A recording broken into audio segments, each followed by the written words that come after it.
ਅੱਜ ਅਸੀਂ ਆਪਣੇ ਦਰਸ਼ਕਾਂ ਦੇ ਰੂਬਰੂ ਵਿਸ਼ਵ ਪ੍ਰਸਿੱਧ ਸਿੱਖ ਵਿਦਵਾਨ ਸਿੱਖੀ ਸੇਵਾ ਦੇ ਖੇਤਰ ਵਿੱਚ ਸੇਵਾ ਨਿਭਾ ਰਹੇ ਸਰਦਾਰ ਗਿਆਨ ਸਿੰਘ ਜੀ ਸੰਧੂ ਨੂੰ ਰੂਬਰੂ ਆਪਣੇ ਦਰਸ਼ਕਾਂ ਦੇ ਸਾਹਮਣੇ ਪੇਸ਼ ਕਰ ਰਹੇ ਹਾਂ। ਸਰਦਾਰ ਗਿਆਨ ਸਿੰਘ ਸੰਧੂ ਇੱਕ ਆਦਰਸ਼ਕ ਸ਼ਖਸੀਅਤ ਦੇ ਮਾਲਕ, ਸਿੱਖੀ ਦੇ ਪ੍ਰਚਾਰ ਅਤੇ ਪ੍ਰਸਾਰ ਲਈ ਕੈਨੇਡਾ ਦੀ ਬ੍ਰਿਟਿਸ਼ ਕੋਲੰਬੀਆ ਸਟੇਟ ਵਿੱਚ ਸਰੀ ਤੋਂ ਯਤਨਸ਼ੀਲ ਹਨ ਅਤੇ Guru Nanak Institute of Global Studies ਦੇ ਨਾਂ 'ਤੇ ਇਹਨਾਂ ਨੇ ਇੱਕ ਨਵਾਂ ਪ੍ਰੋਜੈਕਟ ਸ਼ੁਰੂ ਕੀਤਾ ਹੈ, ਜਿਸ ਨੂੰ ਬਹੁਤ ਜਲਦੀ ਇੱਕ ਸਿੱਖ ਯੂਨੀਵਰਸਿਟੀ ਦਾ ਸਰੂਪ ਦਿੱਤਾ ਜਾਵੇਗਾ। ਗਿਆਨ ਸਿੰਘ ਸੰਧੂ ਜੀ ਨੂੰ ਮੈਂ ਚੜ੍ਹਦੀ ਕਲਾ ਟਾਈਮ ਟੀਵੀ ਦੇ ਸਟੂਡੀਓ ਵਿੱਚ ਜਿਉਂ ਹੈ ਕਹਿ ਕੇ ਫਤਿਹ ਅਰਜ਼ ਕਰਦਾ ਹਾਂ। ਵਾਹਿਗੁਰੂ ਜੀ ਕਾ ਖਾਲਸਾ, ਵਾਹਿਗੁਰੂ ਜੀ ਕਾ ਖਾਲਸਾ, ਵਾਹਿਗੁਰੂ ਜੀ ਕੀ ਫਤਿਹ ਜੀ। ਸਰਦਾਰ ਗਿਆਨ ਸਿੰਘ ਜੀ, ਸਾਡੇ ਦਰਸ਼ਕਾਂ ਨੂੰ ਇਹ ਦੱਸਣ ਦੀ ਖੇਚਲ ਕਰੋ ਕਿ ਤੁਸੀਂ ਕਿਸ ਉਦੇਸ਼ ਨੂੰ ਲੈ ਕੇ ਗੁਰੂ ਨਾਨਕ ਇੰਸਟੀਚਿਊਟ ਦੀ ਸਥਾਪਨਾ ਕਰ ਰਹੇ ਹੋ, ਤੁਹਾਡੇ ਮੁੱਖ ਆਸ਼ੇ ਕੀ ਹਨ ਅਤੇ ਕਿਸ ਤਰ੍ਹਾਂ ਤੁਸੀਂ ਇੰਸਟੀਚਿਊਟ ਰਾਹੀਂ ਸਿੱਖ ਕੌਮ ਦੀ ਸੇਵਾ ਕਰੋਗੇ। Guru Nanak Institute of Global Studies ਇੱਕ ਵਿਦਿਅਕ ਅਦਾਰਾ ਹੈ ਜੋ ਗੈਰ ਮੁਨਾਫਾ ਅਦਾਰਾ ਕੈਨੇਡਾ ਦੀ ਧਰਤੀ ਤੇ ਐਸਟੈਬਲਿਸ਼ ਕੀਤਾ ਹੋਇਆ। ਅਸੀਂ ਯੂਨੀਵਰਸਿਟੀ ਪੰਜਾਬ ਤੋਂ ਬਾਅਦ ਇਹ ਪਹਿਲੀ ਸਿੱਖਾਂ ਦੀ ਯੂਨੀਵਰਸਿਟੀ ਹੋਵੇਗੀ। ਇਹਦੀ ਅਪਰੂਵਲ ਵਾਸਤੇ 3 ਪੜਾਅ ਸਾਨੂੰ ਤੈਅ ਕਰਨੇ ਪੈਂਦੇ ਨੇ। ਪਹਿਲੇ ਪੜਾਅ ਦੇ ਵਿੱਚ ਅਸੀਂ ਸਰਟੀਫਿਕੇਟ ਤੇ ਡਿਪਲੋਮਾ ਦੇ ਕੋਰਸਿਸ ਦਿੰਦੇ ਹਾਂ। ਦੂਸਰੇ ਪੜਾਅ ਵਿੱਚ ਸਾਡੇ ਕੋਲ ਅੰਡਰ ਗ੍ਰੈਜੂਏਟ ਡਿਗਰੀਜ਼ ਦੇ ਪ੍ਰੋਗਰਾਮ ਹੋਣਗੇ, ਭਾਵ ਕਿ BA BSc BCom ਵਗੈਰਾ ਦੇ। ਤੇ ਤੀਸਰੇ ਪੜਾਅ ਵਿੱਚ ਫੁੱਲ ਯੂਨੀਵਰਸਿਟੀ ਦਾ ਸਟੇਟਸ ਲੈਣ ਵਾਸਤੇ ਅਸੀਂ ਅਪਲਾਈ ਕਰਾਂਗੇ। ਕਿਉਂਕਿ ਤਿੰਨੋਂ ਹੀ ਪੜਾਅ ਸਮਾਂ ਥੋੜ੍ਹਾ ਮੰਗਦੇ ਨੇ, ਇਸ ਕਰਕੇ ਸਾਡਾ ਪਹਿਲਾ ਪੜਾਅ ਆਲਰੇਡੀ ਤੈਅ ਹੋ ਚੁੱਕਾ ਹੈ ਔਰ ਕਲਾਸਾਂ ਚੱਲਦੀਆਂ ਨੇ। ਮੁੱਖ ਉਦੇਸ਼ ਸਾਡਾ ਇਸ ਇੰਸਟੀਚਿਊਟ ਨੂੰ ਸਥਾਪਿਤ ਕਰਨ ਦਾ ਸੀ ਗੁਰੂ ਨਾਨਕ ਸਾਹਿਬ ਦੀ ਫਿਲਾਸਫੀ ਨੂੰ ਦੁਨੀਆ ਭਰ ਵਿੱਚ ਫੈਲਾਉਣਾ, ਤੇ ਉਸ ਧੁਰੇ ਨਾਲ ਜੋੜਨ ਵਾਸਤੇ ਸਾਡਾ ਇੱਕ ਮੁੱਖ ਨਿਸ਼ਾਨਾ ਵੀ ਹੈ ਗੁਰੂ ਨਾਨਕ ਇੰਸਟੀਚਿਊਟ ਦਾ। ਉਹਦੇ ਉਸ ਦੇ ਸਹਾਰੇ ਨਾਲ ਹੀ ਅਸੀਂ ਆਪਣੇ ਇਸ ਇੰਸਟੀਚਿਊਟ ਨੂੰ ਪਾਤਸ਼ਾਹ ਦੀ ਕਿਰਪਾ ਦੇ ਨਾਲ ਉਹਨਾਂ ਨੇ ਆਪ ਸ਼ੁਰੂ ਕਰਵਾਇਆ ਜੀ। ਇਹ ਇੰਸਟੀਚਿਊਟ ਜਿਹੜੇ ਤੁਸੀਂ ਵਿਦਿਆਰਥੀ ਚੋਣ ਕਰੋਗੇ ਉਹ ਕੈਨੇਡਾ ਤੋਂ ਹੋਣਗੇ ਜਾਂ ਬਾਹਰਲੇ ਦੇਸ਼ਾਂ ਚੋਂ ਵੀ ਹੋਣਗੇ? ਨਹੀਂ, ਪੂਰੇ ਦੇਸ਼ ਦੁਨੀਆ ਭਰ ਦੇ ਵਿੱਚੋਂ ਵਿਦਿਆਰਥੀ ਸਾਡੇ ਕੋਰਸਸ ਲੈ ਸਕਦੇ ਨੇ ਜੀ। ਇਸ ਵੇਲੇ ਵੀ ਆਪਣੇ ਪੰਜਾਬ ਤੋਂ ਕਾਫੀ ਵਿਦਿਆਰਥੀ ਕੋਰਸਸ ਲੈ ਰਹੇ ਨੇ, ਈਵਨ ਪਾਕਿਸਤਾਨ ਤੋਂ ਵੀ ਕੁਝ ਵਿਦਿਆਰਥੀ ਲੈ ਰਹੇ ਨੇ, ਕੁਝ ਯੂਰਪ 'ਚੋਂ ਲੈ ਰਹੇ ਨੇ, ਕੈਨੇਡਾ ਅਮਰੀਕਾ ਤੋਂ ਕੋਰਸਸ ਤਾਂ ਹੋਣੇ ਨੇ। ਸੋ ਇਸ ਕਰਕੇ ਇਹ ਅਸੀਂ ਆਨਲਾਈਨ ਕੋਰਸਸ ਚੱਲਦੇ ਨੇ ਅਜੇ। ਸੋ ਆਨਲਾਈਨ ਕੋਰਸਸ ਦਾ ਇੱਕ ਸਭ ਤੋਂ ਵੱਡਾ ਫਾਇਦਾ ਇਹ ਹੁੰਦਾ ਕਿ ਜਿੱਥੇ ਵੀ ਬੈਠਾ ਬੱਚਾ ਘਰ ਬੈਠਾ ਵੀ ਉਹ ਕੋਰਸ ਲੈ ਸਕਦਾ। ਇੱਥੇ ਤੁਸੀਂ ਪੰਜਾਬ ਵਿੱਚ ਬੈਠੇ ਹੋਏ ਕੈਨੇਡੀਅਨ ਵਿਦਿਆ ਹਾਸਲ ਕਰ ਸਕਦੇ ਹੋ। ਜਿੰਨੀ ਦੇਰ ਤੁਹਾਡੀ ਇੰਸਟੀਚਿਊਟ ਤੋਂ ਯੂਨੀਵਰਸਿਟੀ ਦਾ ਦਰਜਾ ਨਹੀਂ ਮਿਲਦਾ, ਉਹਨਾਂ ਚਿਰ ਤੁਸੀਂ ਕਿਹੜੀ ਯੂਨੀਵਰਸਿਟੀ ਨਾਲ ਇਸ ਨੂੰ ਅਫੀਲੀਏਟ ਕਰੋਗੇ? ਇਸ ਵੇਲੇ ਸਾਡੀਆਂ ਡਿਸਕਸ਼ਨਸ ਚੱਲਦੀਆਂ ਨੇ ਜੀ। ਕੈਨੇਡਾ ਦੀ ਸਾਈਮਨ ਫਰੇਜ਼ਰ ਯੂਨੀਵਰਸਿਟੀ ਨਾਲ ਸਾਡੀ ਡਿਸਕਸ਼ਨ ਚੱਲਦੀ ਹੈ, ਵਿਕਟੋਰੀਆ ਨਾਲ ਚੱਲਦੀ ਹੈ, ਹੋਰਨਾਂ ਨਾਲ ਵੀ ਚੱਲਦੀਆਂ ਨੇ। ਪੰਜਾਬ ਵਿੱਚ ਸਾਡੇ 7 MOU ਸਾਈਨ ਹੋ ਚੁੱਕੇ ਨੇ। ਖਾਸ ਕਰਕੇ ਪੰਜਾਬ ਵਿੱਚ ਵਸਦੇ ਸਟੂਡੈਂਟਸ ਵਾਸਤੇ ਇੱਕ ਸਭ ਤੋਂ ਵੱਡੀ ਗੱਲ ਹੈ ਕਿ ਜਿਹੜੀ ਵੀ ਇੰਸਟੀਟਿਊਸ਼ਨ ਨਾਲ ਅਸੀਂ MOU ਸਾਈਨ ਕਰਦੇ ਹਾਂ, ਭਾਵ ਕਿ ਸੰਧੀ ਕਰਦੇ ਹਾਂ ਪੜ੍ਹਾਉਣ ਦੀ ਮਿਲ ਕੇ, ਸਾਡੇ ਕੋਰਸਿਸ ਦੀ ਉਹਨਾਂ ਦੇ ਚੱਲਦੇ ਹੋਏ ਕਰਿਕੂਲਮ ਦੇ ਵਿੱਚ ਸਾਡੇ ਕੋਰਸਿਸ ਜੇ ਦਾਖਲ ਹੋ ਜਾਣਗੇ ਤਾਂ ਸਾਡੇ ਕੋਰਸਿਸ ਤੁਸੀਂ ਆਪਣੀ ਇੱਥੇ ਡਿਗਰੀ ਲੈਣ ਵਾਸਤੇ ਵੀ ਪੜ੍ਹ ਸਕੋਗੇ।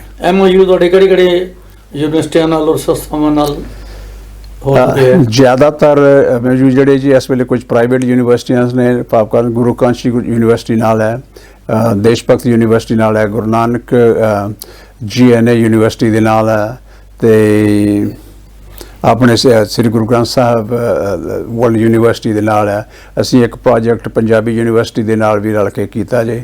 ਸੋ ਇਸ ਤਰ੍ਹਾਂ ਦਾ ਇੱਕ ਦੂਸਰਾ ਬੰਗਲੌਰ ਤੋਂ ਇੱਕ ਇੰਸਟੀਚਿਊਟ ਹੈ, ਉਹਦੇ ਨਾਲ ਸਾਡੇ ਸੰਧੀ ਹੋ ਚੁੱਕੀ ਹੈ, ਤੇ ਗੁਜਰਾਤ ਤੋਂ ਅਹਿਮਦਾਬਾਦ ਤੋਂ ਵੀ ਇੱਕ ਹੋਰ ਇੰਸਟੀਚਿਊਟ ਹੈ ਜਿਹਦੇ ਨਾਲ ਸਾਡੀ। ਕੈਨੇਡਾ ਤੇ ਅਮਰੀਕਾ ਇਹਨਾਂ ਦੇਸ਼ਾਂ ਵਿੱਚ ਕਿਸੇ ਯੂਨੀਵਰਸਿਟੀ ਨਾਲ ਤੁਹਾਨੂੰ ਮੰਨਤਾ ਮਿਲੀ ਹੈ? ਇਸ ਵੇਲੇ ਸਾਡਾ ਰਿਸਰਚ ਖੋਜ ਖੇਤਰ ਦੇ ਅੰਦਰ ਅਸੀਂ ਯੂਨੀਵਰਸਿਟੀ ਆਫ ਵਿਕਟੋਰੀਆ ਦੇ ਨਾਲ ਰਲ ਕੇ ਇੱਕ ਪ੍ਰੋਜੈਕਟ ਕਰ ਰਹੇ ਹਾਂ ਜੀ। ਇਹਨਾਂ ਬੱਚਿਆਂ ਦਾ ਭਵਿੱਖ ਕੀ ਹੋਏਗਾ ਜਿਹੜੇ ਹੁਣ ਅੱਜ ਦੀ ਡੇਟ ਵਿੱਚ ਤੁਹਾਡੇ ਕੋਲ ਪੜ੍ਹ ਰਹੇ ਹਨ? 2 ਸਾਲ ਦੇ ਡਿਪਲੋਮੇ ਨੇ ਜਿਹੜੇ ਉਹ ਕਰ ਰਹੇ ਨੇ ਸਾਡੇ ਕੋਲ। ਉਹ ਡਿਪਲੋਮੇ ਰਾਹੀਂ ਤੁਸੀਂ ਕੈਨੇਡਾ ਦੀ ਵਿਦਿਅਕ ਅਦਾਰੇ ਦੇ ਹਿਸਾਬ ਦੇ ਨਾਲ ਉੱਥੋਂ ਦੀ ਯੂਨੀਵਰਸਿਟੀ ਦੇ ਲੈਵਲ ਦੇ ਕੋਰਸਿਸ ਤੁਸੀਂ ਸਾਡੇ ਕੋਲੋਂ ਲੈਂਦੇ ਹੋ।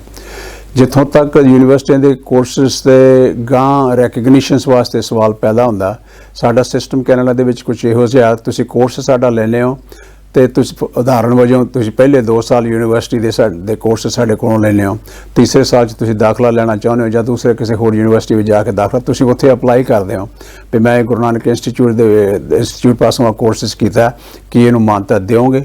ਉਹ ਫਿਰ ਇਵੈਲੂਏਟ ਕਰਦੇ ਨੇ ਜੀ। ਇਵੈਲੂਏਸ਼ਨ ਪ੍ਰੋਸੈਸ ਜਿਹੜਾ ਆ ਉਹ ਕੋਰਸ ਦੀ ਮਟੀਰੀਅਲ ਤੇ ਕਰਦਾ ਤੇ ਸਾਡੇ ਕੋਲ ਪ੍ਰੋਫੈਸਰ ਪੜ੍ਹਾਉਣ ਵਾਲਿਆਂ ਦੀ ਵਿਦਵਤਾ ਤੇ ਕਰਦਾ। ਸੋ ਇਸ ਇੰਸਟੀਚਿਊਟ ਦੇ ਵਿੱਚ ਅਸੀਂ ਜਿੰਨੇ ਵੀ ਪ੍ਰੋਫੈਸਰ ਰੱਖੇ ਹੋਏ ਨੇ ਘੱਟ ਤੋਂ ਘੱਟ PhD ਡਿਗਰੀ ਉਹਨਾਂ ਕੋਲ ਹੋਣੀ ਲਾਜ਼ਮੀ ਹੈ। ਅਸੀਂ ਉਸ ਤੋਂ ਥੱਲੇ ਪ੍ਰੋਫੈਸਰ ਆਪਣਾ ਨਹੀਂ ਜੇ ਲੈਂਦੇ। ਕਿਹੜੇ ਪ੍ਰਸਿੱਧ ਵਿਦਵਾਨ ਪ੍ਰੋਫੈਸਰ ਤੁਸੀਂ ਆਪਣੀ ਯੂਨੀਵਰਸਿਟੀ ਵਿੱਚ ਅਪਾਇੰਟ ਕਰ ਚੁੱਕੇ ਹੋ? ਇਸ ਵੇਲੇ ਸਾਡੇ ਕੋਲ 17 ਪ੍ਰੋਫੈਸਰ ਅਪਾਇੰਟ ਕੀਤੇ ਹੋਏ ਨੇ ਜੀ। ਜਦ ਮੈਂ ਉਹਨਾਂ ਦੀ ਲਿਸਟ ਵਿੱਚ ਦੇਖਦਾ ਤੇ ਸਭ ਤੋਂ ਟੌਪ ਤੇ ਆਉਂਦੇ ਨੇ ਡਾਕਟਰ ਗੁਰਨਾਮ ਸਿੰਘ ਜੀ, ਜਿਹਨੂੰ ਆਮ ਦੁਨੀਆ ਜਾਣਦੀ ਹੈ ਗੁਰਮਤਿ ਸੰਗੀਤ ਦੇ ਅੰਦਰ, ਉਹ ਗੁਰਮਤਿ ਸੰਗੀਤ ਦਾ ਡਿਪਲੋਮਾ ਕਰਵਾਉਂਦੇ ਨੇ। ਡਾਕਟਰ ਅਮਿਤਪਾਲ ਕੌਰ ਜੀ ਪੰਜਾਬੀ ਯੂਨੀਵਰਸਿਟੀ ਦੇ ਐਕੈਡੈਮਿਕ ਡੀਨ ਰਹਿ ਚੁੱਕੇ ਨੇ, ਅੱਜ ਕੱਲ੍ਹ ਉਹ ਸਾਡੇ ਐਕੈਡੈਮਿਕ ਐਡਵਾਈਜ਼ਰਸ ਨੇ। ਤੇ ਡਾਕਟਰ ਬਲਜੀਤ ਸਿੰਘ ਜੀ ਕੈਨੇਡਾ ਵਿੱਚ ਵਸਦੇ ਲੋਕੀ ਆਮ ਜਾਣਦੇ ਹੋਣਗੇ, ਸੈਸਕਟੂਨ ਯੂਨੀਵਰਸਿਟੀ ਦੇ ਵਾਈਸ ਪ੍ਰੈਜ਼ੀਡੈਂਟ ਨੇ ਤੇ ਖੋਜ ਖੇਤਰ ਦੇ ਅੰਦਰ ਸਭ ਤੋਂ ਉੱਚੀ ਪਦਵੀ ਤੇ ਮੈਂ ਕਹਿ ਸਕਦਾ ਈਵਨ ਫਾਈਜ਼ਰਸ ਟੀਕੇ ਵਗੈਰਾ ਰਿਸਰਚ ਦੇ ਵਿੱਚ ਖੋਜ ਦੇ ਵਿੱਚ ਉਹਨਾਂ ਦਾ ਹਿੱਸਾ ਹੈ ਤੇ ਦੁਨੀਆ ਭਰ ਦੀਆਂ 22 ਤੇ ਯੂਨੀਵਰਸਿਟੀਆਂ ਦੇ ਵਿੱਚ ਉਹ ਆਪਣਾ ਪੜ੍ਹਾਉਣ ਜਾਂਦੇ ਨੇ। ਸੋ ਆਈ ਥਿੰਕ ਸਿੱਖ ਉਸ ਕਾਬਲ ਨੇ। ਸਾਡੇ ਪਾਸ ਹਾਰਵਰਡ ਤੋਂ ਹਰਪ੍ਰੀਤ ਸਿੰਘ ਜੀ ਨੇ, ਹਾਰਵਰਡ ਯੂਨੀਵਰਸਿਟੀ 'ਚ ਪੜ੍ਹਾਉਂਦੇ ਨੇ, ਉਹ ਵੀ ਸਾਡੇ ਨਾਲ ਜੁੜੇ ਹੋਏ ਨੇ। ਨਿਊਯਾਰਕ ਦੀਆਂ ਯੂਨੀਵਰਸਿਟੀਆਂ ਤੋਂ ਜੁੜੇ ਹੋਏ ਨੇ, ਕੈਲਗਰੀ ਯੂਨੀਵਰਸਿਟੀ ਤੋਂ ਡਾਕਟਰ ਗਰੇਵਾਲ ਜੀ ਜੁੜੇ ਹੋਏ ਨੇ। ਹੋਰ ਪ੍ਰਸਿੱਧ ਪ੍ਰੋਫੈਸਰ ਸਾਡੇ ਕੋਲ ਡਾਕਟਰ ਰੀਟਾ ਕੌਰ ਤਮੂਨ ਹੈ ਯੂਨੀਵਰਸਿਟੀ ਆਫ ਵਿਕਟੋਰੀਆ ਤੋਂ, ਡਾਕਟਰ ਸ਼ਰਨਜੀਤ ਕੌਰ ਐਬਸਫੋਰਡ ਦੀ ਯੂਨੀਵਰਸਿਟੀ ਤੋਂ ਪੜ੍ਹਾਉਂਦੇ ਨੇ। ਸੋ ਤਕਰੀਬਨ 17-18 ਪ੍ਰੋਫੈਸਰ ਜਿਹੜੇ ਅਸੀਂ ਆਲਰੇਡੀ ਹਾਇਰ ਕਰ ਚੁੱਕੇ ਹਾਂ, ਸਾਡੇ ਨਾਲ ਵੱਖਰੇ ਵੱਖਰੇ ਕੋਰਸਿਸ ਪੜ੍ਹਾਉਂਦੇ ਨੇ। ਇਹ ਜ਼ਰੂਰੀ ਨਹੀਂ ਵੀ ਅਸੀਂ ਸਿੱਖ ਪ੍ਰੋਫੈਸਰਾਂ ਨੂੰ ਹੀ ਲੈਂਦੇ ਹਾਂ, ਗੈਰ ਸਿੱਖ ਨੂੰ ਵੀ ਲੈਂਦੇ ਹਾਂ ਜੇ ਉਸ ਕੋਰਸ ਦੀ ਉਹ ਮਾਹਰਤਾ ਪ੍ਰੋਫੈਸਰ ਰੱਖਦਾ। ਫਾਰ ਐਗਜ਼ਾਮਪਲ ਸਾਡਾ ਇੱਕ ਕੋਰਸ ਜਿਹੜਾ ਪੜ੍ਹਾਏਗੀ ਉਹ ਕੀਨੀਆ ਦੀ ਜੰਪਲ ਪ੍ਰੋਫੈਸਰ ਹੈ, ਪਰ ਕਾਬਲ ਪ੍ਰੋਫੈਸਰ ਉਹਨੇ ਪੀਸ ਐਂਡ ਵਾਰ ਦੇ ਉੱਤੇ ਕੋਰਸ ਸਾਡਾ ਤਿਆਰ ਉਹਨੇ ਕੀਤਾ ਸੀਗਾ ਤੇ ਪਰ ਉਹ ਕੋਰਸ ਬਿਜ਼ਨਸ ਕਮਿਊਨੀਕੇਸ਼ਨ ਦਾ ਵੀ ਪੜ੍ਹਾਏਗੀ। ਸੋ ਅਸੀਂ ਉਹਨੂੰ ਵੀ ਆਲਰੇਡੀ ਹਾਇਰ ਕੀਤਾ ਹੋਇਆ। IT ਦੇ ਕੋਰਸ ਸਾਡੇ ਤਿਆਰ ਹੋ ਰਹੇ ਨੇ। IT ਵਾਸਤੇ ਸਾਡੇ ਕੋਲ 5 ਪ੍ਰੋਫੈਸਰ ਆਲਰੇਡੀ ਲਾਈਨ ਅਪ ਕੀਤੇ ਹੋਏ ਨੇ ਜੀ ਪੜ੍ਹਾਉਣ ਵਾਸਤੇ। ਹੁਣ ਕਿੰਨੇ ਵਿਦਿਆਰਥੀ ਤੁਹਾਡੇ ਕੋਲ ਇਸ ਵੇਲੇ ਦਾਖਲਾ ਲੈ ਚੁੱਕੇ? ਇਸ ਵੇਲੇ ਵਿਦਿਆਰਥੀਆਂ ਦੀ ਸੰਖਿਆ ਘੱਟ ਹੈ ਕਿਉਂਕਿ ਅਸੀਂ ਅਜੇ ਥੋੜ੍ਹਾ ਹੀ ਸ਼ੁਰੂ ਕੀਤਾ, 100 ਤੋਂ ਥੱਲੇ ਆ, ਪਰ ਸਾਨੂੰ ਉਮੀਦ ਹੈ ਕਿ ਅਗਲੇ ਕੋਰਸਿਸ ਦੇ ਵਿੱਚ ਸਾਡੀ ਸੰਖਿਆ ਵੱਧ ਜਾਵੇਗੀ ਕਿਉਂਕਿ ਅਜੇ ਤੱਕ ਅਸੀਂ ਬਹੁਤੀ ਪ੍ਰਮੋਸ਼ਨ ਵੀ ਨਹੀਂ ਕੀਤੀ। ਤੁਸੀਂ ਅੰਦਾਜ਼ਾ ਲਾਓ 100 ਮਹੀਨਿਆਂ ਦੇ ਅੰਦਰ ਜਿਸ ਮੁਕਾਮ ਤੇ ਅਸੀਂ ਪਹੁੰਚੇ ਹਾਂ, ਕੋਈ ਬਿਰਲੀ ਸੰਸਥਾ ਹੀ ਇੰਨੀ ਛੇਤੀ ਇਸ ਲੈਵਲ ਤੇ ਪਹੁੰਚ ਸਕੀ ਹੈ। ਗੁਰੂ ਨਾਨਕ ਸਾਹਿਬ ਦੀ ਕਿਰਪਾ ਹੈ, ਜਿਨ੍ਹਾਂ ਨੇ ਆਪਣੀ ਬਖਸ਼ਿਸ਼ ਦੇ ਦੁਆਰਾ ਇਸ ਲੈਵਲ ਤੇ ਸਾਨੂੰ ਲੈ ਕੇ ਗਏ ਨੇ। ਇੱਕ ਸਮੈਸਟਰ ਅਸੀਂ ਫਿਨਿਸ਼ ਹੋਇਆ ਜੇ ਤੋਂ ਜੋ 4 ਕੋਰਸਿਸ ਚਲਾਏ ਸਨ। ਹੁਣ ਅਗਲਾ ਸਮੈਸਟਰ ਸਾਡੇ ਇਸ ਵਿੱਚ ਅੱਜ ਹੁਣ 8 ਕੋਰਸਿਸ ਚੱਲਦੇ ਨੇ ਜੀ। ਅੱਜ ਕੱਲ੍ਹ ਕਿਹੜੇ ਕੋਰਸ ਤੁਸੀਂ ਵਿਦਿਆਰਥੀਆਂ ਨੂੰ ਆਪਣੇ ਇੰਸਟੀਚਿਊਟ ਵਿੱਚ ਪੜ੍ਹਾ ਰਹੇ ਹੋ? ਸਿੱਖ ਸਟੱਡੀਜ਼ ਦਾ ਡਿਪਲੋਮੇ ਵਿੱਚ 7 ਕੋਰਸਿਸ ਹੈ ਜੀ। 7 ਵਿੱਚੋਂ ਇੱਕ ਵਿਦਿਆਰਥੀ ਨੂੰ 5 ਕੋਰਸ ਕਰਨੇ ਪੈਂਦੇ ਨੇ। ਉਹਨਾਂ 5 ਕੋਰਸਿਸ ਦੇ ਵਿੱਚ ਜਿਹੜਾ ਸਭ ਤੋਂ ਪਹਿਲਾ ਕੋਰਸ ਅਸੀਂ ਸਿੱਖੀ ਪ੍ਰਥਾਏ ਪੜ੍ਹਾਉਂਦੇ ਹਾਂ, ਇੰਟਰੋਡਕਸ਼ਨ ਟੂ ਸਿੱਖੀ, ਜਿਹੜੀ ਪ੍ਰੋਫੈਸਰ ਪਰਮਜੀਤ ਕੌਰ ਜੀ ਆਨੰਦਪੁਰ ਸਾਹਿਬ ਤੋਂ ਪੜ੍ਹਾਉਂਦੇ ਨੇ। ਤੇ ਦੂਸਰਾ ਕੋਰਸ ਜਿਹੜਾ ਉਹ ਹੈ ਸਿੱਖ ਰਿਲੀਜਨ ਬਾਰੇ, ਧਰਮ ਬਾਰੇ, theories of religion and criticality of religion. ਇਹ ਥੋੜ੍ਹਾ ਵੱਖਰਾ ਕੋਰਸ ਹੈ, ਕੈਨੇਡੀਅਨ ਢਾਂਚੇ ਦੇ ਅੰਦਰ ਕੈਨੇਡੀਅਨ ਤਰੀਕੇ ਨਾਲ ਹੀ ਤਿਆਰ ਕੀਤਾ ਹੋਇਆ ਕੋਰਸਿਸ ਹੈ। ਇਹ ਕੰਪੈਰੇਟਿਵ ਰਿਲੀਜਨ ਦੀ ਸਟੱਡੀਜ਼ ਨੇ, ਇਨਫੈਕਟ ਉਹ ਤੋਂ ਇੱਕ ਸਟੈਪ ਅੱਗੇ ਲੈ ਕੇ ਜਾਂਦੇ ਆ। ਇਹ 3rd ਈਅਰ ਲੈਵਲ ਦਾ ਕੋਰਸ ਹੈ। ਵੈਸੇ ਭਾਵੇਂ ਅਸੀਂ ਇਹਨੂੰ ਪਹਿਲੇ ਸਾਲ ਦੇ ਵਿੱਚ ਹੀ ਪੜ੍ਹਾਉਂਦੇ ਹਾਂ। ਇਹ ਕੋਰਸ ਸਾਡੇ ਪ੍ਰੋਫੈਸਰ ਗਰੇਵਾਲ ਕੈਲਗਰੀ ਯੂਨੀਵਰਸਿਟੀ 'ਚ ਪੜ੍ਹਾਉਂਦੇ ਨੇ, ਉੱਥੋਂ ਉਹਨਾਂ ਦਾ ਇੱਕ ਕੋਰਸ ਡਿਜ਼ਾਈਨ ਕੀਤਾ ਹੋਇਆ। 3 ਪੰਜਾਬੀ ਦੇ ਕੋਰਸਿਸ ਚੱਲਦੇ ਨੇ, ਇੰਟਰੋਡਕਸ਼ਨ ਟੂ ਪੰਜਾਬੀ। ਨੈਕਸਟ ਜਿਹੜਾ ਹੈਗਾ ਉਹ ਪੰਜਾਬੀ ਦਾ ਕੋਰਸ ਜਿਹੜੇ ਖਾਸ ਕਰਕੇ ਬੱਚੇ ਬੋਲ ਸਕਦੇ ਆ ਪਰ ਲਿਖ ਪੜ੍ਹ ਨਹੀਂ ਸਕਦੇ, ਕੋਰਸ ਸਪੈਸ਼ਲੀ ਅਸੀਂ ਉਹਨਾਂ ਵਾਸਤੇ ਵੀ ਡਿਜ਼ਾਈਨ ਕੀਤਾ ਹੋਇਆ। ਇੰਟਰਮੀਡੀਏਟ ਪੰਜਾਬੀ ਤੇ ਐਡਵਾਂਸਡ ਪੰਜਾਬੀ। ਬਹੁਤ ਅੱਛਾ। ਸਾਡੀ ਐਡਵਾਂਸ ਪੰਜਾਬੀ ਦੇ ਵਿੱਚ ਬੱਚਾ ਪੰਜਾਬੀ ਦੀ ਅਖਬਾਰ ਲੈ ਕੇ ਪੜ੍ਹ ਸਕਦਾ ਤੇ ਉਹਨੂੰ ਟਰਾਂਸਲੇਸ਼ਨ ਕਰ ਸਕਦਾ ਇੰਗਲਿਸ਼ ਦੇ ਵਿੱਚ। ਸੋ ਉਸ ਲੈਵਲ ਤੇ ਅਸੀਂ ਉਸ ਬੱਚਿਆਂ ਨੂੰ ਲੈ ਕੇ ਜਾਂਦੇ ਹਾਂ। ਇੱਕ ਕੋਰਸ ਜਿਹੜਾ ਬਹੁਤ ਹੀ ਯੂਨੀਕ ਹੈ, ਕਿਸੇ ਵੀ ਯੂਨੀਵਰਸਿਟੀ ਦੁਨੀਆ ਦੇ ਵਿੱਚ ਨਹੀਂ ਪੜ੍ਹਾਇਆ ਜਾਂਦਾ, ਉਹ ਕੋਰਸ ਹੈ ਸਿੱਖ ਈਥੋਸ ਤੇ ਸੋਸ਼ਲ ਜਸਟਿਸ ਇਨ ਕੈਨੇਡਾ। ਉਹ ਕੈਨੇਡਾ ਦੀ ਡਾਕਟਰ ਰੀਟਾ ਕੌਰ ਨੇ ਡਿਜ਼ਾਈਨ ਕੀਤਾ ਹੋਇਆ ਤੇ ਡਾਕਟਰ ਸ਼ਰਨਜੀਤ ਕੌਰ ਪੜ੍ਹਾਉਂਦੇ ਨੇ ਉਸ ਕੋਰਸ ਨੂੰ, ਕਿਉਂਕਿ ਉਹਨਾਂ ਦੀ ਸਿਹਤ ਨਹੀਂ ਸੀ ਠੀਕ। ਕੋਰਸ ਉਹਨੇ ਡਿਜ਼ਾਈਨ ਕੀਤਾ ਸੀ ਔਰ ਬਹੁਤ ਹੀ ਉਮਦਾ ਕੋਰਸ ਹੈ। ਜਿਹੜੇ ਖਾਸ ਕਰਕੇ ਪੰਜਾਬ ਤੋਂ ਤੇ ਬਾਹਰ ਹੋਰਨਾਂ ਦੇਸ਼ਾਂ ਤੋਂ ਕੋਰਸਿਸ ਜਿਹੜੇ ਬੱਚੇ ਲੈਂਦੇ ਨੇ, ਇਸ ਕੋਰਸ ਨੂੰ ਬਹੁਤ ਹੀ ਜ਼ਿਆਦਾ ਪਸੰਦ ਕਰਦੇ ਨੇ ਜੀ। ਤੁਸੀਂ ਬੱਚੇ ਐਨਰੋਲ ਕਰ ਰਹੇ ਹੋ, ਬੇਸਿਕ ਕੁਆਲੀਫਿਕੇਸ਼ਨ ਉਹਨਾਂ ਦੀ ਕੀ ਲੈ ਰਹੇ ਹੋ? ਘੱਟ ਤੋਂ ਘੱਟ +2 ਹੋਣਾ ਚਾਹੀਦਾ ਜੇ ਪੰਜਾਬ ਤੋਂ ਬੱਚਾ ਆਪਣੇ ਦਾਖਲਾ ਲੈਂਦਾ ਜੀ, ਤੇ ਉਹਦੀ ਕੁਆਲੀਫਿਕੇਸ਼ਨ +2 ਹੋਣੀ ਚਾਹੀਦੀ ਆ ਤੇ ਇੰਗਲਿਸ਼ ਉਹਨੂੰ ਆਉਣੀ ਚਾਹੀਦੀ ਆ। ਆਈਲੈਟਸ ਦੇ ਕਮ ਸੇ ਕਮ ਅਸੀਂ 6 ਪੁਆਇੰਟ ਉਹਦੇ ਹੋਣੇ ਚਾਹੀਦੇ ਆ। ਜੇਕਰ ਕੋਈ ਬੱਚਾ ਪੰਜਾਬ ਤੋਂ ਜਾਂ ਹੋਰ ਦੇਸ਼ ਤੋਂ ਆਇਆ ਹੋਇਆ ਜਿਹੜਾ ਇੰਗਲਿਸ਼ ਨਾ ਬੋਲਣ ਵਾਲੇ ਦੇਸ਼ ਨੇ, ਉਹ ਸਾਡੇ ਦਾਖਲਾ ਲੈਂਦਾ ਤੇ ਇਹ ਆਪਣੇ ਆਈਲੈਟਸ ਵਗੈਰਾ ਨਹੀਂ ਕੀਤੀ ਹੋਈ, ਸਾਡੇ ਕੋਲ ਕਾਲਜਸ ਨੇ ਉੱਥੇ, ਅਸੀਂ ਉਹਨਾਂ ਕੋਲੋਂ ਉਹਦੀ ਅਸੈਸਮੈਂਟ ਕਰਵਾ ਲੈਂਦੇ, ਜਿਹੜੀ ਤਕਰੀਬਨ $50 ਦੇ ਵਿੱਚ ਅਸੈਸਮੈਂਟ ਹੋ ਜਾਂਦੀ ਹੈ। Very good. ਤਾਂ ਅੱਜ ਕੱਲ੍ਹ ਤੁਸੀਂ ਪੰਜਾਬ ਵਿੱਚ ਆਏ ਹੋ ਤੇ ਇਸ ਇੰਸਟੀਚਿਊਟ ਨੂੰ ਜਦੋਂ ਤੁਸੀਂ ਪੰਜਾਬ ਦੇ ਸਿੱਖਾਂ ਨੂੰ ਖਾਸ ਕਰਕੇ ਪੰਜਾਬੀਆਂ ਨੂੰ ਦੱਸਿਆ ਤਾਂ ਤੁਹਾਨੂੰ ਕਿਸ ਤਰ੍ਹਾਂ ਦਾ ਹੁੰਗਾਰਾ ਮਿਲਿਆ? ਹਰ ਬੱਚੇ ਨੂੰ ਜਦ ਪੁੱਛਦੇ ਆ ਉਹ ਦੌੜਨਾ ਚਾਹੁੰਦਾ ਕੈਨੇਡਾ ਜਾਣ ਵਾਸਤੇ। ਕੈਨੇਡਾ ਦੀ ਖਿੱਚ ਪਤਾ ਨਹੀਂ ਇੰਨੀ ਕਿਉਂ ਹੈ, ਕਿਉਂਕਿ +2 ਕਰਕੇ ਜਦ ਤੁਸੀਂ ਕੈਨੇਡਾ ਜਾਂਦੇ ਹੋ, ਮੈਂ ਹਮੇਸ਼ਾ ਹੀ ਜਿੰਨੀਆਂ ਵੀ ਯੂਨੀਵਰਸਿਟੀਆਂ ਜਾਂ ਕਾਲਜਾਂ ਵਿੱਚ ਇੱਥੇ ਮੈਨੂੰ ਬੋਲਣ ਦਾ ਮੌਕਾ ਮਿਲਿਆ, ਮੈਂ ਬੱਚਿਆਂ ਨੂੰ ਕਹਿਣ ਦੀ ਕੋਸ਼ਿਸ਼ ਕਰਦਾ, ਆਓ ਜ਼ਰੂਰ, ਉਹ ਦੇਸ਼ ਨੂੰ ਤੁਹਾਡੀ ਲੋੜ ਹੈ, ਕਿਉਂਕਿ ਉਹ ਦੇਸ਼ ਦੇ ਵਿੱਚ ਕਾਫੀ ਜੌਬਾਂ ਨਿਕਲਦੀਆਂ ਨੇ ਔਰ ਤੁਹਾਡੇ ਵਾਸਤੇ ਉਹ ਅਪਰਚੁਨਿਟੀਜ਼ ਹੈਗੀਆਂ। ਪਰ ਜੇਕਰ ਤੁਸੀਂ +2 ਕਰਕੇ ਇੱਥੋਂ ਜਾਂਦੇ ਹੋ, ਤੁਹਾਡੇ ਵਾਸਤੇ ਅਪਰਚੁਨਿਟੀਜ਼ ਲੋ ਲੈਵਲ 'ਤੇ ਹੈ। ਅਸੀਂ ਚਾਹੁੰਦੇ ਹਾਂ ਕਿ ਸਿੱਖ ਬੱਚਾ ਬੱਚੀ ਜਾਂ ਪੰਜਾਬੀ ਬੱਚਾ ਬੱਚੀ ਜਾਂ ਹਿੰਦੁਸਤਾਨੀ ਬੱਚਾ ਬੱਚੀ ਜਿਹੜਾ ਉੱਥੇ ਜਾਂਦਾ ਹੈ, ਉਹ ਇੱਕ ਚੰਗੀ ਨੌਕਰੀ ਕਰੇ। ਸਗਿਆਨ ਸਿੰਘ ਜੀ ਦੱਸ ਰਹੇ ਸਨ ਕਿ ਅਸੀਂ ਪੰਜਾਬ ਵਿੱਚ ਜਦੋਂ ਆਏ ਤੇ ਬੱਚਿਆਂ ਨੂੰ ਸੰਪਰਕ ਵਿੱਚ ਆਏ ਤਾਂ ਸਾਨੂੰ ਇਹ ਦੇਖ ਕੇ ਪਤਾ ਲੱਗਿਆ ਕਿ ਹਰ ਬੱਚਾ ਕੈਨੇਡਾ ਜਾਣ ਲਈ ਉਤਸੁਕ ਹੈ ਅਤੇ +2 ਤੋਂ ਬਾਅਦ ਹੀ ਦੇਸ਼ ਛੱਡ ਕੇ ਵਿਦੇਸ਼ ਜਾਣਾ ਚਾਹੁੰਦਾ ਹੈ।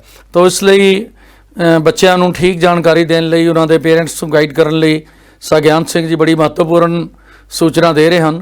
ਤੁਸੀਂ ਅੱਗੇ ਦੱਸਣ ਦੀ ਕਿਰਪਾਲਤਾ ਕਰੋ ਕਿ ਬੱਚੇ +2 ਤੋਂ ਬਾਅਦ ਜਾਣ ਜਾਂ ਨਾ ਜਾਣ, ਜਾਂ ਕੀ ਕਰਨਾ ਚਾਹੀਦਾ ਬੱਚਿਆਂ ਨੂੰ?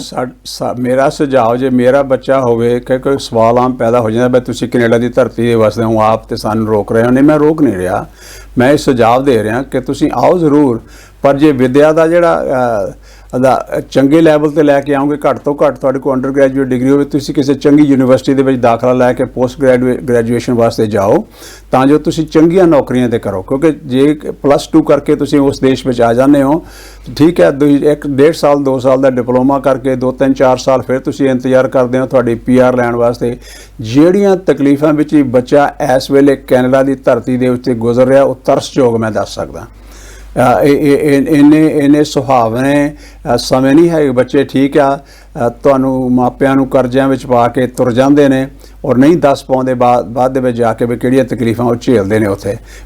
ਅਸੀਂ ਦੇਖਦੇ ਹਾਂ ਉੱਥੇ ਉਸ ਦੇਸ਼ ਦੇ ਅੰਦਰ, ਔਰ ਅਸੀਂ ਉਸ ਚੀਜ਼ ਨੂੰ ਸਮਝਦੇ ਹਾਂ। ਸਾਡਾ ਅਦਾਰਾ ਸਟੈਬਲਿਸ਼ ਕਰਨ ਦਾ ਕਾਰਨ ਹੀ ਇਹ ਸੀ ਦਰਦੀ ਸਾਹਿਬ ਕਿ ਅਸੀਂ ਇੱਕ ਗੈਰ ਮੁਨਾਫਾ ਇਹੋ ਜਿਹਾ ਅਦਾਰਾ ਪੈਦਾ ਕਰ ਸਕੀਏ ਜਿੱਥੇ ਇੰਟਰਨੈਸ਼ਨਲ ਬੱਚੇ ਜੇ ਆਉਣ ਸਾਡੇ ਕੋਲ, ਕਿਸੇ ਵੀ ਦੇਸ਼ ਤੋਂ ਆਉਣ, ਕਿਸੇ ਦੇ ਵੀ ਦੇਸ਼ ਤੋਂ ਘੱਟ ਖਰਚੇ 'ਤੇ ਆਉਣ, ਤਾਂ ਜੋ ਉਹ ਅਫੋਰਡ ਕਰ ਸਕਣ।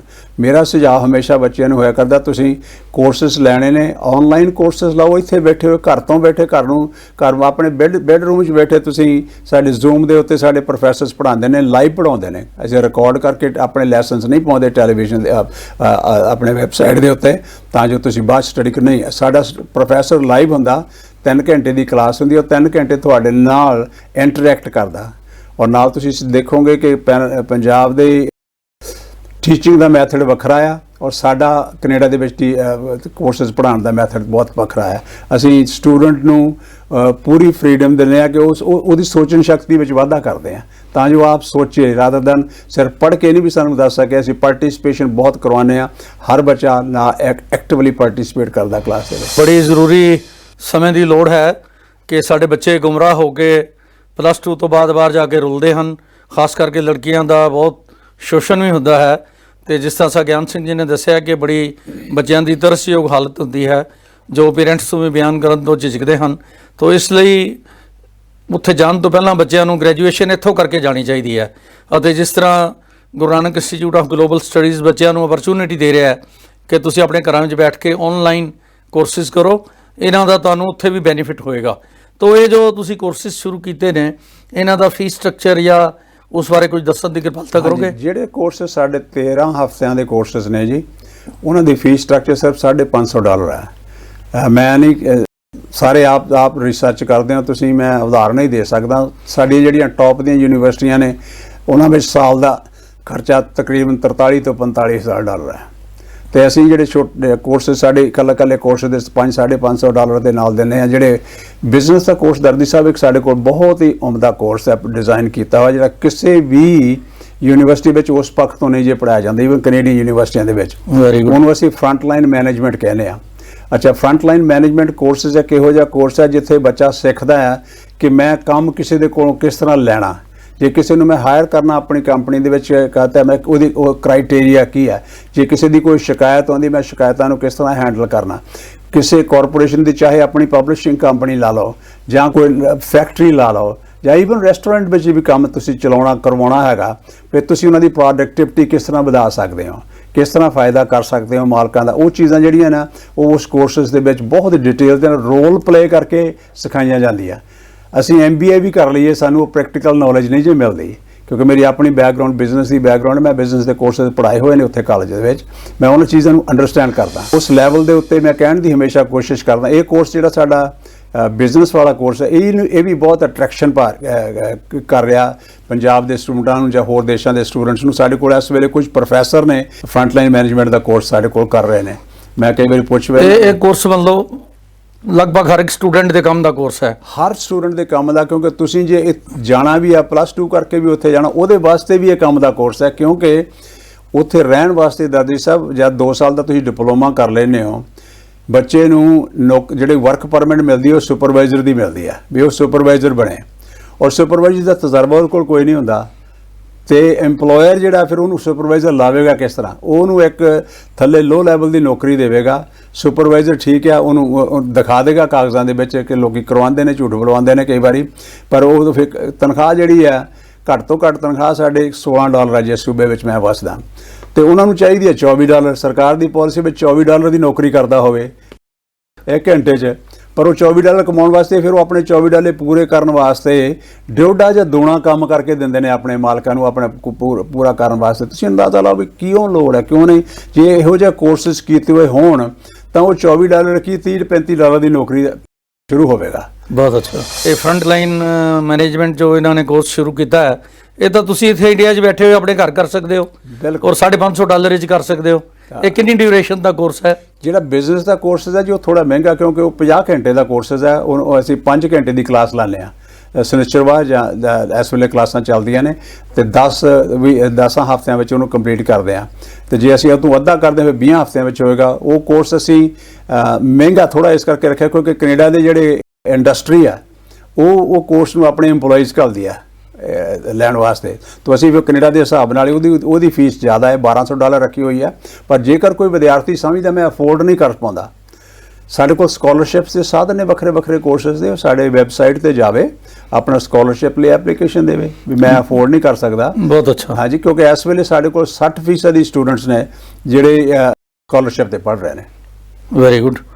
ਇਹਦਾ ਮਤਲਬ ਕਿ ਗਰੀਬ ਲੋੜਵੰਦ ਬੱਚੇ ਬੜੇ ਆਰਾਮ ਨਾਲ ਤੁਹਾਡਾ ਕੋਰਸ ਕਰ ਸਕਦੇ। ਬਿਲਕੁਲ ਜੀ, ਬਿਲਕੁਲ। ਉਹ ਕੋਰਸ ਹਿੰਦੁਸਤਾਨ ਵਿੱਚ ਵੀ ਉਹਨਾਂ ਦੇ ਕੰਮ ਆਉਂਦਾ, ਜਿੱਥੇ ਮਰਜ਼ੀ ਦੁਨੀਆ ਚਲੇ ਜਾਣ, ਸਿਰਫ ਕੈਨੇਡਾ ਵਿੱਚ ਹੀ ਨਹੀਂ ਬਾਕੀ ਦੁਨੀਆ ਵਿੱਚ ਵੀ ਕੰਮ ਆਉਂਦਾ। ਜਿੱਥੇ ਇੱਥੇ ਤੁਹਾਡਾ ਕਾਰੋਬਾਰ ਸ਼ੁਰੂ ਕਰਨ ਵਾਸਤੇ, ਚਲਾਉਣ ਵਾਸਤੇ ਇੱਥੇ ਤੁਹਾਡੇ ਕੰਮ ਆਏਗਾ ਉਹ ਕੋਰਸ। ਹਾਂ, ਬੜੀ ਭਲੇ ਵਾਲੀ ਕੰਮ ਕਰਨ ਵਾਲੀ ਸੰਸਥਾ ਗੁਰੂ ਨਾਨਕ ਇੰਸਟੀਚਿਊਟ ਹੈ, ਜਿਹੜੀ ਲੋਕਾਂ ਨੂੰ ਸਮੇਂ ਦਾ ਹਾਣੀ ਬਣਾਉਣ ਵਾਸਤੇ ਔਰ ਮਾਰਕੀਟ ਦੇ ਵਿੱਚ ਕੰਪੈਟੇਬਲ ਬਣਾਉਣ ਵਾਸਤੇ ਇੰਨਾ ਵਧੀਆ ਔਰ ਸਸਤਾ ਕੋਰਸ ਦੇ ਰਹੀ ਹੈ। ਸਾਡੇ ਦਰਸ਼ਕਾਂ ਨੂੰ ਇਹ ਸਾਰੀ ਇਨਫੋਰਮੇਸ਼ਨ ਲੈ ਕੇ ਖੁਸ਼ੀ ਹੋ ਰਹੀ ਹੋਵੇਗੀ ਕਿ ਸਾਗਿਆਨ ਸਿੰਘ ਪੰਜਾਬੀਆਂ ਨੂੰ ਔਰ ਖ਼ਾਸ ਕਰਕੇ ਸਿੱਖ ਬੱਚਿਆਂ ਨੂੰ ਕਿੰਨਾ ਵਧੀਆ ਅਵਸਰ ਦੇ ਰਹੇ ਹਨ ਕਿ ਉਹ ਘਰ ਬੈਠੇ ਹੀ ਇਹ ਸਾਰੇ ਕੋਰਸ ਕਰਨ, ਔਰ ਇੱਥੋਂ ਗ੍ਰੈਜੂਏਸ਼ਨ ਕਰਕੇ ਜਦੋਂ ਉੱਥੇ ਜਾਣ ਤਾਂ ਉੱਥੇ ਤੁਸੀਂ ਉਹਨਾਂ ਦੀ ਕੀ ਮਦਦ ਕਰੋਗੇ?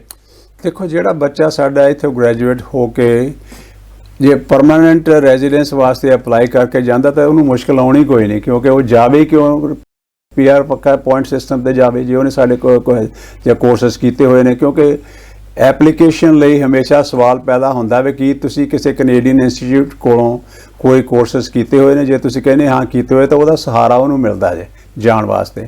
ਇਹੀ ਕਾਰਨ ਮੈਂ ਬਾਰ-ਬਾਰ ਜ਼ੋਰ ਲਾਣਾ ਵੀ ਤੁਸੀਂ ਉੱਥੇ ਜਾ ਕੇ ਕਰਨਾ ਆਨਲਾਈਨ ਕਰੋ, ਆਨਲਾਈਨ ਕਰਕੇ ਸਿੱਧਾ ਅਪਲਾਈ ਕਰੋ। ਤੁਸੀਂ ਜੋਬਾਂ ਉੱਥੇ ਨਿਕਲਦੀਆਂ ਨੇ, ਉਸ ਦੇਸ਼ ਨੂੰ ਤੁਹਾਡੇ ਕਾਮਿਆਂ ਦੀ ਲੋੜ ਹੈ, ਵੱਖਰੇ ਲੈਵਲ ਤੇ ਕਾਮਿਆਂ ਦੀ ਲੋੜ ਹੈ। ਤੁਸੀਂ ਜੋਬਾਂ ਲਈ ਅਪਲਾਈ ਕਰੋਗੇ ਤਾਂ ਤੁਸੀਂ ਸਿੱਧਾ ਅਪਲਾਈ ਕਰਕੇ ਜਾਂ ਤੁਹਾਨੂੰ ਆਲਰੇਡੀ ਕੰਮ ਮਿਲਿਆ ਹੋਏਗਾ, ਉਹਨੂੰ ਹੋਰ ਸਾਰੇ ਦੀ ਲੋੜ ਹੀ ਨਹੀਂ ਪੈਣੀ। ਇਸ ਵੇਲੇ ਜਿਹੜੀਆਂ ਮੁਸ਼ਕਲਾਂ ਮੈਂ ਦੇਖ ਰਿਹਾ ਬੱਚਿਆਂ ਨੂੰ ਜਿਹੜੇ ਉੱਥੇ ਜਾਂਦੇ ਨੇ, ਜੇ ਗੁਰਦੁਆਰੇ ਆਪਣੇ ਇੰਨੇ ਨਾ ਹੋਣ, ਮੈਂ ਸਮਝਦਾ ਵੀ ਅੱਧੇ ਬੱਚੇ ਭੁੱਖੇ ਰਹਿਣ, ਕਿਉਂਕਿ ਗੁਰਦੁਆਰਿਆਂ ਦੇ ਅੰਦਰ ਮੈਂ ਲਿਸਟਾਂ ਬਣੀਆਂ ਹੋਈਆਂ ਦੇਖਦਾ, ਹਜ਼ਾਰਾਂ ਦੀ ਗਿਣਤੀ ਦੇ ਵਿੱਚ ਰਜਿਸਟਰ ਹੁੰਦਾ ਸਟੂਡੈਂਟਸ ਜਾ ਕੇ, ਤਾਂ ਜੋ ਉਹ ਆਪਣਾ ਹਫ਼ਤਾਵਾਰੀ ਰਾਸ਼ਨ ਲੈ ਸਕੇ। ਕੀ ਅਸੀਂ ਇਹੋ ਚਾਹੁੰਦੇ ਸਾਂ ਕਿ ਬਾਹਰ ਅਸੀਂ ਰਾਸ਼ਨ ਲਈਏ ਗੁਰਦੁਆਰਿਆਂ ਦੇ ਕੋਲੋਂ ਤੇ ਆਪਣਾ ਜੀਵਨ ਬਸਰ ਕਰੀਏ? ਨਹੀਂ, ਕਿਉਂਕਿ ਤੁਸੀਂ ਉਧਰੋਂ ਕਰਜ਼ੇ ਦੇ ਥੱਲੇ ਦੇ ਕੇ ਤੁਸੀਂ ਮਾਪਿਆਂ ਨੂੰ ਤੁਰੇ ਹੋ ਉੱਥੇ ਜਾ ਕੇ, 20 ਘੰਟੇ ਤੁਸੀਂ ਕੰਮ ਕਰਨਾ ਹੈ ਤੁਹਾਨੂੰ ਮਿਲਦਾ। ਚਲੋ ਹੁਣ ਥੋੜੀ ਇਜਾਜ਼ਤ ਕੈਨੇਡਾ ਸਰਕਾਰ ਨੇ ਫੁੱਲ ਟਾਈਮ 40 ਘੰਟੇ ਕਰਨ ਦੀ ਦਿੱਤੀ ਹੋਈ ਸੀ, ਥੋੜੀ ਦੇਰ ਵਾਸਤੇ ਕਿੰਨੇ ਦੇਰ ਉਹ ਰਹਿੰਦੀ ਹੈ ਮੈਂ ਨਹੀਂ ਕਹਿ ਸਕਦਾ ਉਹਦੇ ਬਾਰੇ, ਪਰ ਇਹ ਜਿਹੜੇ ਸਾਧਨ ਨੇ ਨਾ ਉਹਨਾਂ ਨੂੰ ਪ੍ਰੋਪਰ ਫਾਇਦਾ ਲੈਣ ਵਾਸਤੇ ਮੈਂ ਬਾਰ-ਬਾਰ ਫਿਰ ਉੱਥੇ ਜ਼ੋਰ ਲਾਣਾ। ਮਦਦ ਤਾਂ ਦੇਖੋ ਸਾਡੇ ਕੋਲ ਕੋਈ ਬੱਚਾ ਆਉਂਦਾ ਮਦਦ ਵਾਸਤੇ, ਸਾਡਾ ਫਰਜ਼ ਹੀ ਬਣਦਾ ਸਿੱਖ ਹੁੰਦੇ ਹੋਏ ਅਸੀਂ ਉਹਦੀ ਮਦਦ ਕਰੀਏ। तो साडे दर्शकों को बहुत महत्वपूर्ण जानकारी मिल रही है। ज्ञान सिंह जी को पूछांगा कि साडे दर्शक अगर चाहन कि Guru Nanak institute of global studies बारे होर जानकारी वो वैबसाइट तो या किहड़े प्लेटफार्म तो वो लै सकते हैं, सो दैट कि बच्चों को बराबर उत्थों ये जिहड़े इन्हां दे कोर्सिस ने उन्हां दा भी लाभ मिल सके और बच्चे उत्थों जाण तो पहलां इत्थों पूरी तरह तैयारी करके जा सकन तां जो उत्थे जाके उन्हां नूं परेशान ना होना पवे। देखो जी अपनी वैबसाइट है गुरु नानक institute.ca। ਤੁਸੀਂ ਇੱਕ ਵਾਰੀ ਫਿਰ ਮੈਂ ਰਿਪੀਟ ਕਰ ਦੇਣਾ ਗੁਰੂ ਨਾਨਕ institute.ca ਤੇ ਤੁਸੀਂ ਜਾਓ, ਉੱਥੇ ਤੁਹਾਨੂੰ ਪੂਰੀ ਜਾਣਕਾਰੀ ਮਿਲਦੀ ਹੈ ਰਜਿਸਟ੍ਰੇਸ਼ਨ ਦੀ, ਫੀਸ ਸਟਰਕਚਰ ਕੀ ਆ, ਪਾਲਿਸੀਜ਼ ਕੀ ਨੇ। ਇੱਕ ਚੀਜ਼ ਮੈਂ ਫਿਰ ਜੋ ਲਾਣਾ, ਮੈਨੂੰ ਕੋਈ ਫਰਕ ਨਹੀਂ ਪੈਂਦਾ ਕਿਹੜੀ ਇੰਸਟੀਚਿਊਟ ਵਿੱਚ ਤੁਸੀਂ ਦਾਖਲਾ ਲੈਂਦੇ ਹੋ, ਜਿਹਦੇ ਵਿੱਚ ਵੀ ਲੈਂਦੇ ਹੋ ਉਹਦੀਆਂ ਪਾਲਿਸੀਆਂ ਜ਼ਰੂਰ ਚੈੱਕ ਕਰੋ। ਖਾਸ ਕਰਕੇ ਸਟੂਡੈਂਟ ਵਾਸਤੇ ਉੱਥੇ ਦੀ ਸਰਕਾਰ ਦੀ ਰਿਕੁਆਇਰਮੈਂਟ ਆ ਵੀ ਇੰਨੀਆਂ ਪਾਲਿਸੀਆਂ ਤੁਹਾਡੀਆਂ ਹੋਣੀਆਂ ਚਾਹੀਦੀਆਂ ਨੇ। ਆਪਣਾ ਫੀ ਰੀਫੰਡ ਸਿਸਟਮ ਦੇਖੋ, ਉਹਦੀ ਇੰਸਟੀਚਿਊਟ ਦੀ ਚੈੱਕ ਕਰੋ ਕਿ ਵਾਕਈ ਉਹ ਸਰਟੀਫਾਈਡ ਇੰਸਟੀਚਿਊਟ ਹੈ। ਜੇ ਹੈ ਤਾਂ ਤੁਸੀਂ ਜਿਹੜਾ ਕੰਟਰੈਕਟ ਸਾਈਨ ਕਰਦੇ ਹੋ, ਕਿਉਂਕਿ ਉਹਦੀ ਰਿਕੁਆਇਰਮੈਂਟ ਹੈ ਉੱਥੇ ਤੁਹਾਡੇ ਕੋਲੋਂ ਕੰਟਰੈਕਟ ਸਾਈਨ ਕਰਾਉਣ ਦੀ। ਮੈਂ ਕਈ ਵਾਰੀ ਹੈਰਾਨ ਹੋ ਜਾਂਦਾ ਬੱਚਿਆਂ ਨੂੰ ਜਦ ਪੁੱਛਿਆ ਜਾਂਦਾ ਵੀ ਮੈਂ ਕਹਾਂ ਵੀ ਤੁਸੀਂ ਕੰਟਰੈਕਟ ਜਾਂ ਸਾਈਨ ਕੀਤਾ ਸੀ, ਕਿੱਦਾਂ ਕੀਤਾ ਸੀ, ਕੀ ਉਹਦੀ ਪੜ੍ਹਿਆ ਹੀ ਕੋਈ ਨਹੀਂ, ਸਾਨੂੰ ਪਤਾ ਨਹੀਂ ਕੰਟਰੈਕਟ ਸਾਈਨ ਵੀ ਕੀਤਾ ਸੀ, ਇਹ ਨਹੀਂ ਪਤਾ।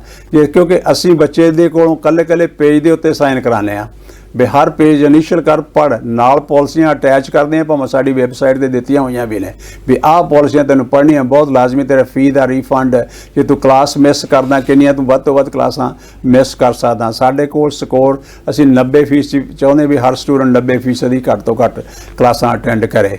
ਜੇ 3 ਕਲਾਸਾਂ ਮਿਸ ਕਰ ਜਾਂਦਾ ਸਾਡੀਆਂ, ਅਸੀਂ ਆਟੋਮੈਟਿਕਲੀ ਉਹਨੂੰ ਕਹਿੰਦੇ ਵੀ ਤੂੰ ਕਲਾਸ ਕੰਟੀਨਿਊ ਨਹੀਂ ਕਰ ਸਕਦਾ। ਸੋ ਮੈਂ ਗਿਆਨ ਸਿੰਘ ਜੀ ਦਾ ਧੰਨਵਾਦ ਕਰਦਾ ਹਾਂ कि उन्होंने एक बड़ा नोबल काज लैके Guru Nanak institute of global studies establish किया है, जिसने अपनी वर्किंग भी शुरू कर दी है और पहली स्टेज ते ऑनलाइन कोर्सेज शुरू किए हैं। अगली स्टेज विच ये इंस्टीट्यूट यूनिवर्सिटी का बहुत जल्दी रूप धारण कर जाएगा। साडे दर्शकों विचों जिहड़े भी होर इस इंस्टीट्यूट बारे जानकारी लेना चाहते हैं वो इन्हां दी वैबसाइट उत्ते जाके सारी इन्फॉर्मेशन लै सकते हैं। और मैं आस करता हाँ कि अज दी जो जानकारी इन्होंने साडे दर्शकों को दी है उसका बहुत लाभ होगा। असी चढ़दी कला टाइम टीवी इस इंस्टीट्यूट नाल मिल के अपने पंजाब के लोगों की, देश के लोगों की, हिंदुस्तान के विद्यार्थियों की जे सेवा कर सकीए तो असी भी अपने चंगे भाग समझांगे। मैं संधू साहब का बहुत धन्यवाद करता हाँ कि उन्होंने एक बहुत वधिया काम करके साडे बच्चों की सेवा लई ये इंस्टीट्यूट साडे पंजाबियों नूं अर्पित किया है। बहुत बहुत धन्यवाद। मैं अखीर में एक बार फिर कहना चाहना विद्या किहो जिहा धन है, ना कोई इहनूं खो सकता तो ना कोई चुरा सकता। दोस्तों हमेशा याद रखो, हमेशा विद्या वध तो वध प्राप्त करो। वाहिगुरू जी का खालसा, वाहिगुरू जी की फतेह।